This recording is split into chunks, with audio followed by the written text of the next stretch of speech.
Сәлем достар, игры в кальмара сериалындағы печеньені дайындаймыз. Ол үшін бізге шекер және ас содасы қажет болады. Шекерді жайотта ерігенше бұлға араластырып тұрамыз.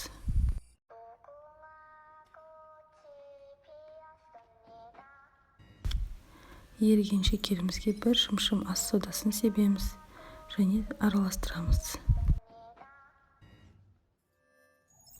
Массамыз қатып қалмасы үшін үздіксіз араластырып тұрамыз.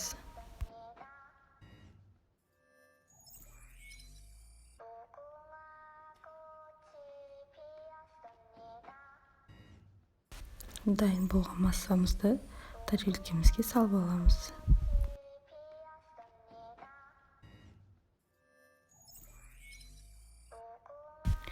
Кішкене суыған 5 секундтай күтеміз.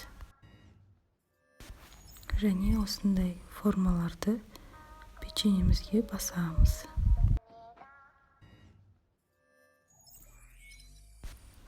Дайын болған печеньелерімізді кішкене суытамыз. Печеньеміз дайын. Енді ойынымызды ойнауымызға болады. Видео ұнаса, каналға жазылып, лайк басып кетіңіздер.